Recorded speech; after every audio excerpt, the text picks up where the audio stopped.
Welcome to the Sportsnet Club. Hello to Kris Russell, and also a welcome to Ask an Oiler, presented by Sportsnet. And how has it been for you so far, being an Edmonton Oiler? It's been good. It's been great. I mean, coming in late, it was a little different, but the guys welcomed me. It's a great room, so it's been a lot of fun. Let's get right to it. Adam from Edmonton wonders a little bit about your game day routine, and if you have any superstitions, or I see players often call them routines. Yeah, I'm more of routine. I don't have a lot of superstitions. It's more about time-based when I start stretching, warming up, and getting ready.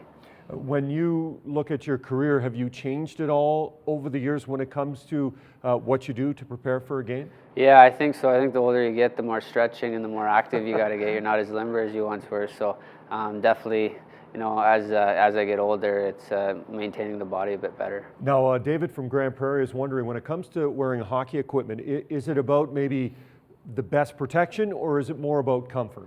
I think a little bit of both. I mean, you want to be comfortable when you're on the ice, but you know, players shoot the puck so well. If you want to block shots, you want to make sure you're protected. So, you know, I try and look for both. Well, I have to ask you about block shots, because you do it all the time. What is the strategy, if there is one specifically, in regards to blocking shots? Just let it hit you. That's pretty simple. Now, is there a shot that sort of sticks out in your mind that you went, wow, that really hurt, or do most of them hurt quite a bit? Yeah, if you get in the right spot, they usually hurt. But you know, I've took some big ones. A few years ago, I took a Weber one-timer that stung for a few weeks. So there's definitely some guys that can shoot the puck. Yeah, there's probably a lot of guys in the league that have had that happen to them because of Shea Weber. Okay, Robbie from Fort Saskatchewan wants to know, growing up, who did you kind of model your career after when it came to the NHL? Well, obviously the smaller defensemen, the skill guys, I tried to emulate. But you know, growing up, there's local guys that we looked up to, the Vandermeer family, and Joe Vandermeer, especially for me, he was a smaller defenseman that played gritty and did the little things right. So I tried to be like that. Yeah, and of course, Oiler fans will remember Jim Vandermeer. Yeah. There was 5 or 6. You might know for sure. 6, yeah. 6. There were a lot of Vandermeers, and they were tough and they were good, and they all had some kind of impact when it came to hockey, not only in the National Hockey League, but elsewhere around the world. Okay, Allison from Cochrane, and it seems appropriate that someone near Calgary is asking what it's like for you to have played against your former team, the Flames. That's different. I mean, you know, playing with the team the last few years, you get to know guys, get to be their friends, and then going against them. But I mean, once the puck drops, like a lot of players have said, you just want to go and do your job and help your team win. Is it more strange leading up to the game than the game itself, because you're doing kind of the opposite of what you did for so long? Yeah, I think especially the first game, it's a lot of, you know, thinking regarding, you know, playing against your old teammates and what goes into it. But I mean, once you take that first hit, it's game on, and then you just worry about what you have to do. I like this question from Barbara from Edmonton. What was your first car? It's a Dodge truck.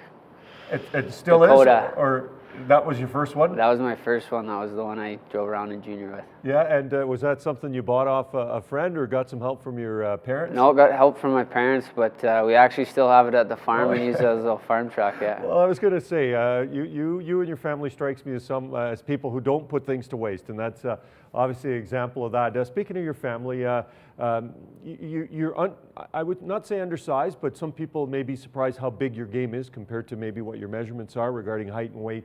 Where do you get some of that toughness from when it comes to the way you play the game? Oh, I think you grow up. I think, you know, obviously my dad, he was a hardworking guy.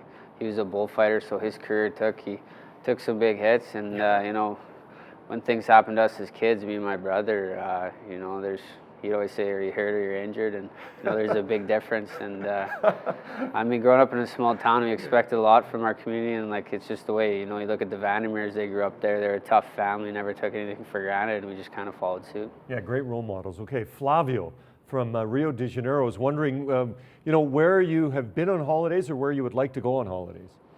I've been a few spots. I don't holiday much. I mean, we're on a plane so much. And, you know, when it gets to the off season, I like being at home and being at the farm. But yeah, so I don't know. I guess anywhere hot's pretty fun. Yeah, a nice way to go. Danny from Edmonton's wondering, who's the toughest player you've ever played against? Toughest? Yeah. To be honest, I think the toughest one to defend I had is when I was early in my career was Datsuk. And that was kind of his prime career, in his prime. And then, you know, I was a young guy in Columbus, and they had a good team, and the things that he could do. And You know, I think guys like Patrick Kane and then are kind of taking over in that regards, but you know, he's a special player. Kris, thanks for your time. Thank you. That's Kris Russell from the Sportsnet Club with Ask an Oiler, presented by Sportsnet.